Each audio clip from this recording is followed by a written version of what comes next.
नेहमीच सामाजिक प्रश्नांवर आवाज उठवणारे काँग्रेस नेते राजाभाऊ ठाकूर यांनी आता ज्वलंत नागरी समस्येकडे जिल्हा प्रशासनाचं लक्ष वेधलं आहे. पर्यटन नगरी म्हणून नावारूपाला आलेल्या अलिबाग शहर आणि तालुक्याला भेडसावणाऱ्या वाहतूक कोंडीवर नाराजी व्यक्त केली आहे. राजाभाऊ ठाकूर यांनी जिल्हाधिकारी किशन जावळे यांची भेट घेत त्यांना निवेदन दिलं. यावेळी त्यांच्यासोबत त्यांचे बंधू तथा अलिबाग नगर परिषदेचे नगरसेवक समीर ठाकूर आणि अमोल म्हात्रे हे उपस्थित होते. हे निवेदन देताना या वाहतूक कोंडीच्या समस्येवर त्यांनी उपाय देखील सुचवलाय. अलिबाग तालुक्यातील वडखळ ते अलिबाग, अलिबाग ते रेवस आणि अलिबाग रोहा मार्गावर सातत्याने वाहतूक कोंडी होत असते. याचा त्रास प्रवाशांबरोबरच स्थानिकांना देखील होत असतो. काही ठिकाणी उड्डाणपूल उभारल्यास या वाहतूक कोंडीवर मात करता येईल. यासाठी अलिबाग रेवस मार्गावर नागडोंगरी ते मांडवा दस्तुरी, अलिबाग पेण मार्गावर सेंट मेरी हायस्कूल ते सागाव मारुती, पेझारी चेकपोस्ट ते चौकीचा पाडा आणि अलिबाग रोहा मार्गावर श्रीबाग ते बेलकडे फाटापर्यंत उड्डाणपूल उभारण्याची मागणी राजाभाऊ ठाकूर यांनी केली आहे.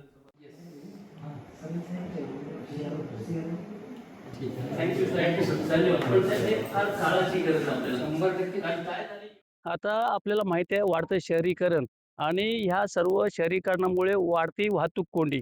या वाहतूक कोंडीला आळा बसण्यासाठी कारण आपण बघतोय अलिबाग रेवस रस्ता असेल, अलिबाग पेण असेल, अलिबाग रोहा रस्ता असेल.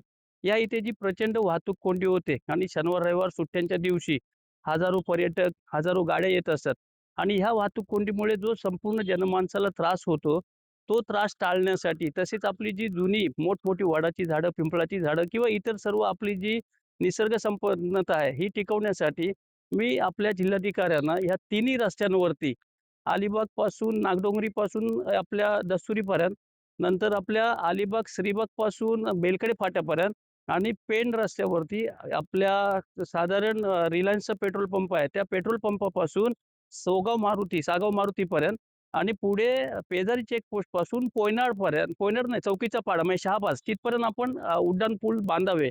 आणि आपण पीडब्ल्यूडी मिनिस्टर म्हणजे मी स्वतः देखील पीडब्ल्यूडी मिनिस्टरना भेटायला जाणार आहे. मी विधानसभा अध्यक्ष राहुलजी नार्वेकर साहेब यांच्याशी पण माझं बोलणं झालेलं आहे आणि ह्या काळाच्या गरजेनुसार हे लवकरात लवकर उड्डाणपूल व्हायला पाहिजे. म्हणून मी कलेक्टर साहेबांना येऊन भेटलो. कलेक्टर साहेबांनी देखील त्याच्याबद्दल म्हटलं की एवढ्या वर्षामध्ये व्हायला पाहिजे होतं. आपण फार चांगलं काम केलेलं आहे आणि हे निवेदन आज मी त्यांना दिलेलं आहे. टाइम्स डिजिटलला लाईक करा, सबस्क्राईब करा, शेअर करा आणि बेल आयकॉन दाबायला विसरू नका. पाहत रहा टाइम्स डिजिटल.